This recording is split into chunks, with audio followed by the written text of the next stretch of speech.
guys, it's Molly and welcome back to a new teen book talk. Today I have a few more young adult books that we have here at the library that are fairly new that I would like to share with you all. Once again, we are just going to read the synopsis and read the first page or so of the story to see if it pulls us in and see if we're interested in the book. And then if you are, if you'd like to call us and put any of these books on hold, you can certainly do that and then check them out. So I'll also show you the cover, and then I also like to mention the review that Goodreads.com gives stories. I like to get on there, and I also like to, that's a good way to keep track of what books you're reading and what books you'd like to read, and just find a lot of book recommendations. So I recommend getting on Goodreads and setting up an account and doing that. So the first book that I have to talk about today is called The Leaving, and this is by Tara Altebrando. Altebrando, and I like this cover. It's kind of a suspenseful cover in itself. You have an empty swing set. It's The Leaving, so you think maybe something about kids who have left or have disappeared possibly. So we'll read the synopsis and see what this book is going to be about. 11 years ago, 6 kindergartners went missing without a trace. After all that time, the people left behind moved on, or tried to, until today. Today, 5 of those kids return. They're 16, and they are fine. Scarlett comes home and finds a mom she barely recognizes, and doesn't really recognize the person she's supposed to be either, but she thinks she remembers Lucas. Lucas remembers Scarlett too, except they're entirely unable to recall where they've been or what happened to them. Neither of them remembers the 6th victim, Max, the only one not to come back, which leaves Max's sister Avery wanting answers. She wants to find her brother, dead or alive, and isn't buying the whole memory loss story. But as details of the disappearance begin to unfold, no one is prepared for the truth. Wow, that's given me chills. That's very, very, very interesting synopsis already. It's got my attention. So let's read the first. There is a prologue here, and I'll read some of that first. The lights hurt my eyes, and Mommy is crying and not looking at me. I'm on her hip with Woof Woof between us. I'm wearing my monkey pajamas. I'm supposed to be in bed, but Mommy and Daddy came into my room and turned on the light and said, "Sweetie, we just need to do this thing. It's important. Then you can go right back to sleep." Daddy scooped me up and I grabbed Woof Woof because he goes where I go, especially if it's someplace important. Max isn't here. Max isn't in his fireman pajamas. Today was his first real day of kindergarten and he didn't come home. I don't know why, and I'm afraid to ask because that's why Mommy has been crying. It started at the bus stop. The bus came, but Max wasn't on it. I want to ask, is Max dead? As Daddy puts me in my car seat. But I don't want to because I don't know what dead means except that it's bad. Maybe kindergarten's bad too? Maybe it takes you away and makes moms and dads sad. So there's a prologue there of a little girl, which I'm assuming is Avery, since Max in the synopsis was the little brother to Avery from the synopsis, so I'm assuming that's who's speaking there. Then we'll skip ahead to the actual first chapter. It's titled Day Zero, and it's under Scarlett. So we're going to hear from Scarlett's perspective. Remember, Scarlett and Lucas were 2 who were taken who came back. So Scarlett, like being ripped open mid-nightmare, breathless in the center of a scream. Her hands went to the knot on the blindfold at the back of her neck. It was tied tight. It hurt her fingers to undo it. Then her eyes were freed. Night, heat, palm trees. Where are we? A girl. What's going on? A boy. She turned, saw the others, saw him. His name was something with an L? He took off running after the van, screaming, "Stop! Wait!" One taillight out, tires screeching, gone. Lucas. His name was Lucas. And hers? They'd gotten out of that white van just a moment ago. 3 rows of seats, ripped leather upholstery that dug into her thigh. So that was the first page of the actual first chapter. And yeah, but I'm pulled in already because I'm wondering, okay, where are they? Has someone taken them? They are tied up, she's blindfolded, and they're in this van. So I'm thinking, yeah, somebody possibly has taken them or something like that, but I don't know. So I'm holding on to that suspense there, and I'm just wondering what's going to happen. So I might actually read this book as well. But like I said, it's here at the library, so if you would like it, call us and we'll put that on hold for you. Alright, so the next book that I have to talk about is called All This Time by Mickey Daughtry and Rachel Lippincott. And I love this cover.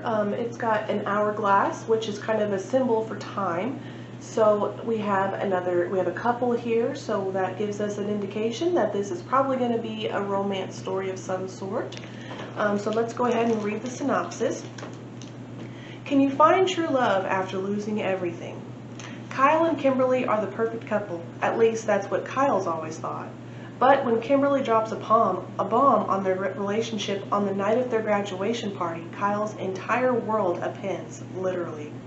Their car crashes, and when he wakes up, Kyle has a brain injury, Kimberly is dead, and no one in his life could possibly understand. Until Marley. Marley is suffering from her own loss, a loss she thinks was her fault. And when Marley's and Kyle's paths cross, Kyle sees in Marley all the unspoken things he's feeling. As Kyle and Marley slowly work to heal each other's wounds, their feelings for each other grow stronger. But Kyle can't shake the sense that he's headed for another crashing moment that will blow up his life as soon as he started to put it back together. And he's right. So we have another kind of suspenseful story, sort of, because we want to know what situation led to this terrible accident that happened, because he said his girlfriend dropped a bomb on their relationship, and then that led to him just possibly spiraling, and then he got into a car crash. So it just kind of makes us wonder what happened and why this, what did Marley herself go through that has brought her and Kyle together. So that's something that we want to know about this story. So already I'm pretty interested in it. So let's read the first page of All This Time. The charm bracelet feels heavy in my palm. I've looked at it about 1,000 times, but I checked it again because I know it has to be perfect, able to fix whatever needs fixing. I considered daintier, more delicate bracelets like Kimberly usually wears, but something about this one spoke to me. Its silver link's solid and sturdy, just like our relationship, most of the time. A few months ago when I ordered the bracelet, it was supposed to be a present to celebrate our graduation, not an I'm sorry let's make up gift, but Kimberly's been quiet lately, distant, just like she always gets when we're fighting. Even though, as far as I know, we aren't fighting, so I'm not even sure what this should be apologizing for. I let out a long sigh and look up at my reflection in the hotel bathroom mirror, double checking that the bathroom stalls are empty. My eyebrows knit together as I run my fingers through my unruly brown hair, trying to smooth it down in the way Kim likes.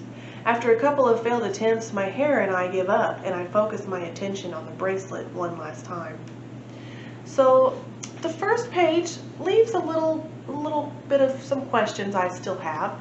Of course, we know that at this point, he is just a guy who is picking out a bracelet for his girlfriend. We did find out there right away that their relationship is usually kind of on the rocks. It's not always perfect, because it says that it's sturdy just like our relationship most of the time. So we know it's not always very sturdy, and that probably has led up to whatever problem arose in the relationship to lead her to dropping this bomb on him, which I'm thinking probably breaking up with him, but I don't know for sure. So I still want to know more. I think is going to be pretty interesting if you are into romance. I'm mostly into fantasy. I'm not usually into a lot of the more realistic romantic stories, because this does fall under realistic fiction. But I think it'll be a good story. I think it'll be a good kind of maybe like a coming of age story whenever we're young and we kind of go through real situations in life that, bring us pain in our lives. But hopefully it'll be a good story, and in the end there'll be a good lesson to be learned and things like that. So definitely give it a try if that sounds like something you'd like. And I forgot to mention the Goodreads review. The Goodreads gives this 4 stars, which is pretty good. I think that Usually if they give it a good review like that, that means it's probably a good story. However, everybody's opinions are different, so you might not give it 4 stars, and that's fine. So it falls under romance, like we discussed, contemporary realistic fiction. So it's fiction, it's realistic, and it's set in a time period like our own, in the current time period. It deals with mental health and coming of age. Like I said, it's like more of a coming of age story, and learning how to deal with situations that happen in life that, you know, just kind of turn our world upside down, like it said in the synopsis. So definitely give that a try if that sounds like something you would like. And the third book I have here is actually a graphic novel, so we're kind of moving into a couple of fantasy stories here. But this one is a graphic novel that we just got into the library last month. So this is Beast Boy, and it's by Cami Garcia and Gabrielle Piccolo. So if you're a fan of Teen Titans or DC superheroes at all, give this a try. Cami Garcia, I believe she wrote the Beautiful Creatures books. So she's a really good author. I really like her, so I would definitely give this one a try if you like her work and if you like graphic novels and you like superheroes. So this follows the story of Beast Boy, and his name is Garfield Logan. He spent his entire life being overlooked. Even in a small town like Eden, Georgia, the 17-year-old with green streaks in his hair can't find a way to stand out, and the clock is ticking. Senior year is almost over. If Gar doesn't find a way to impress the social elite at Bull Creek High School, he'll never know what it's like to matter. Gar's besties, Stella and Tank, don't understand why he cares about what other people think, and they miss their funny, pizza-loving, video game-obsessed friend. Then Gar accepts a wild dare out of the blue. It impresses the popular kids, and his social status soars. But other things are changing too. Gar grows 6 inches overnight, his voice drops, and suddenly he's stronger and faster. He's finally getting everything he wanted, but his newfound popularity comes at a price. Gar has to work harder to impress his new friends. The dares keep getting bigger, and the stakes keep getting higher. When Gar realizes the extent of his physical changes, he has to dig deeper and face the truth about himself and the people who truly matter before his life spirals out of control. So definitely another coming-of-age story, another kind of finding yourself story. I think there'll be a lot of good lessons in here about just not worrying about what other people think about you, just being yourself and not doing things just to appease the popular crowd, because that's not always good for us to do. So I'm going to read a little bit of this, and I'm also going to show you the illustrations, of course, because it's a graphic novel. So Chapter 1, Spring Break and Sour Plums. And this is in Edentown, Georgia. And you have Beast Boy. He's chilling in his room. Looks like he's sitting on a chair. Looks like a gaming chair, because he likes video games. We know that. And it says, next up on Stupid Stunts, RJ will attempt to eat 6 Japanese umeboshi plums, one of the world's sourest foods. And Beast Boy's like, bad idea, RJ. Because he's like, don't take that dare. And then here on the next page, he's reading his senior year bucket list. One says, gain 10 pounds of chick magnet muscle and work on 6-pack. Figure out how to keep my hair from sticking up. Score a job that pays in pizza and doesn't require any real work. Start hanging out with Mike and his friends. Kiss Alana Simone. Get Alana to be my girlfriend. So that's what he's reading right there on the next page. This one says, senior year is almost over and I haven't done a single thing on my list. And he's throwing the list away. This year was supposed to be different. That's what it says when he's throwing it away. I'm trying to show the illustrations the best that I can. So this is looking pretty cute. Pretty cute story so far. You know, he's just kind of a typical teenage boy.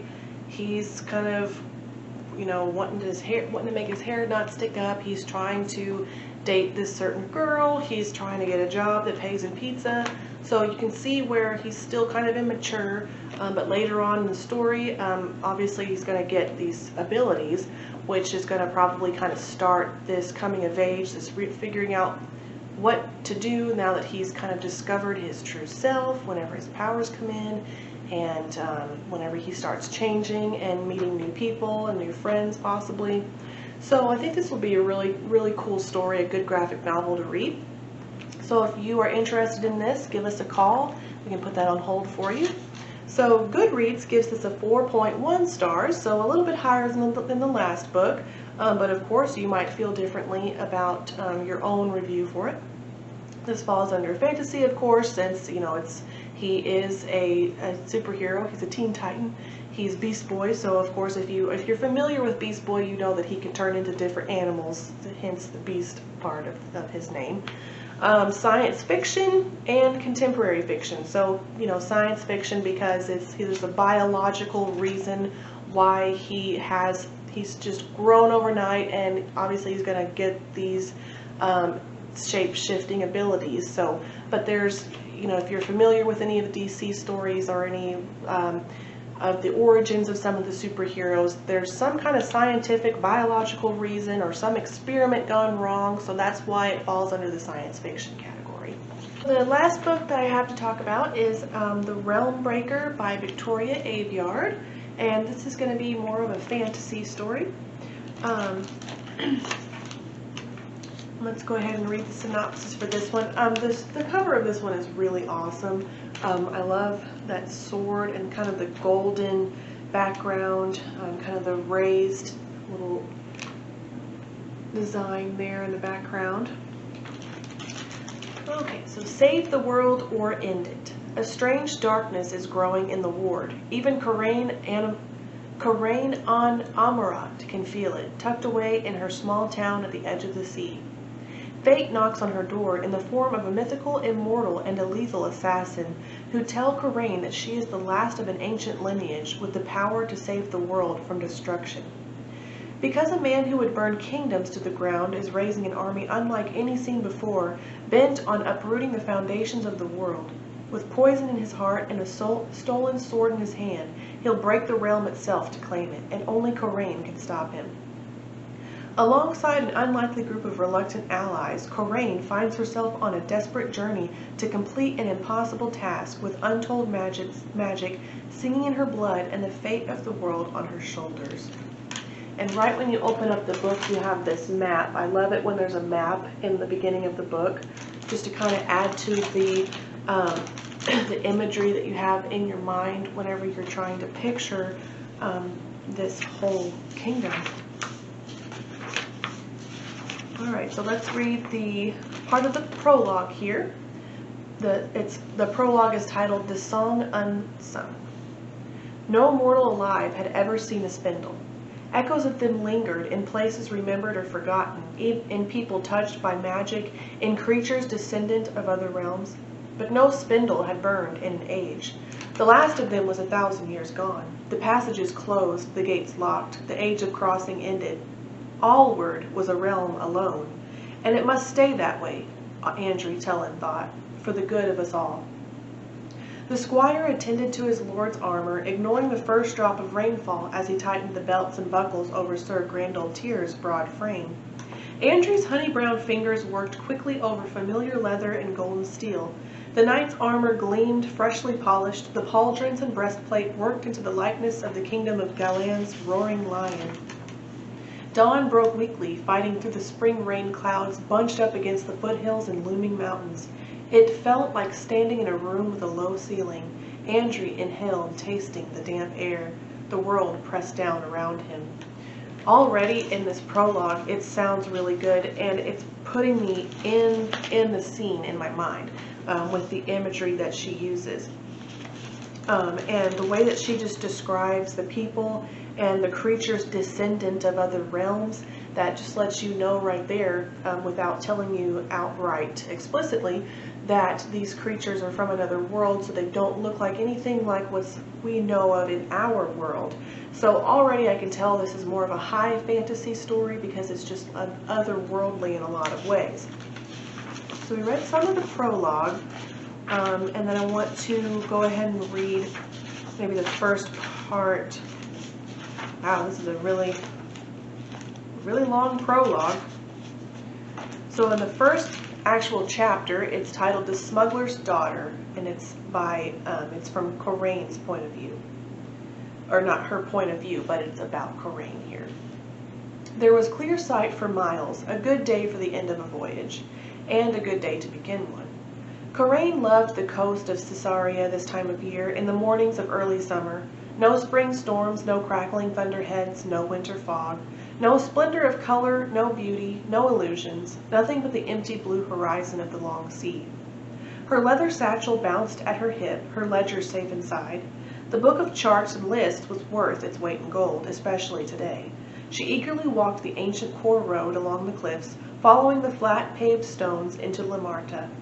She knew the way like she knew her mother's own face, sand-colored and wind-carved, not worn by the sun but gilded by it.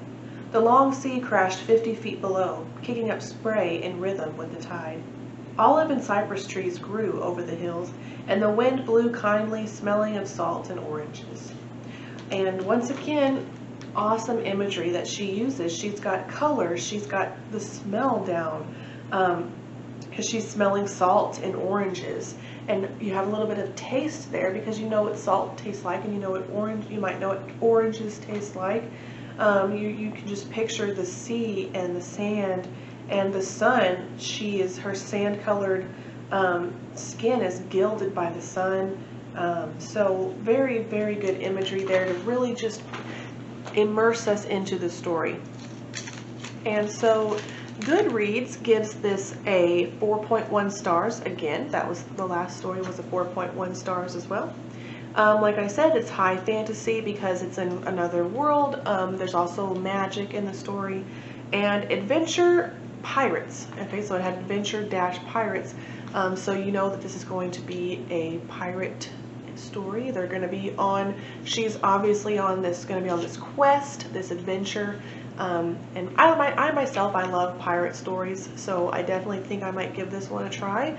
If you guys feel the same way after reading the synopsis and the first part of the prologue and the first page of the actual story, if you're interested in this, then give us a call and we can put that on hold for you, or you can send us an email, and so we will get those to you. And I hope that you guys read these stories and that you enjoy them. Feel free to shoot us a comment on Facebook, or send us a Facebook message and just tell us what you thought about the books. So thank you for watching this week's Teen Book Talk, and I'll do another one here soon. I'll talk about a few more young adult books that we have here that are newer. I like to talk about some of our new young adult books that we get in. So stay tuned for that, and everyone have an awesome week.